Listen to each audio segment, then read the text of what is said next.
ମୁଁ ଭାବୁଛି ଜଳ ବିହୁନେ ମାଛ ଯେମିତି ଛଟପଟ ହୁଏ 24 ବର୍ଷ ସରକାରରେ ରହିଲା ପରେ ସେମାନେ ଆଉ ସମ୍ଭାଳି ପାରୁନାହାନ୍ତି କେମିତି ଆଉ ମାନେ କାଲି ତାଙ୍କର ସରକାର ଆସିଯାନ୍ତା ଏଇ ଭିତରେ ବ୍ୟାକୁଳ ହେଇକି ଅଛନ୍ତି।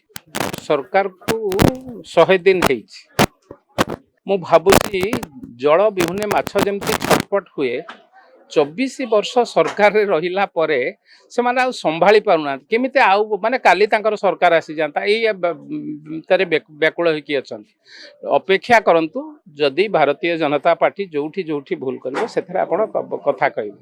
ଆଦିବାସୀ ବିଶେଷ ଭାବରେ ମୁଁ କହିବି ଆଦିବାସୀ କଥା କହିଲା ବେଳକୁ ଯଦି ଆଦିବାସୀଙ୍କର ବିକାଶ କଥା ହୁଏ ବା ଆଦିବାସୀ କିଭଳି ଭାବରେ ଆଗକୁ ଯିବେ ସେ କଥାକୁ ଯଦି ତ୍ୱରାନ୍ୱିତ କରାଯାଏ ବା ଦେଖାଯାଏ ନିଶ୍ଚିତ ଭାବେ ମୁଁ ସେଥିରେ କହିବି ଭାରତୀୟ ଜନତା ପାର୍ଟି ସର୍ବାଗ୍ରେ ରହିବ। এই କଥା ଯଦି କାହାକୁ ନାଲି ଚଷମା ପିନ୍ଧିକି ସମଗ୍ର ବିଶ୍ୱ ତାଙ୍କୁ ନାଲି ଦେଖାଯାଉଛି ସେଥିପାଇଁ ମୁଁ ଦୁଃଖିତ। ସସ୍ମିତ ପାତ୍ର ମହୋଦୟ ଟିକେ ଅପେକ୍ଷା କରନ୍ତୁ। ଭାରତୀୟ ଜନତା ପାର୍ଟିର ଯୋଉ ଡବଲ ଇଞ୍ଜିନର ସରକାର ହେଇଛି 100 ଦିନ ହେଇଛି ଆପଣ ଆଗକୁ ଆଗକୁ ଦେଖନ୍ତୁ କିଭଳି ଭାବେ ସରକାର ଠିକ ଭାବରେ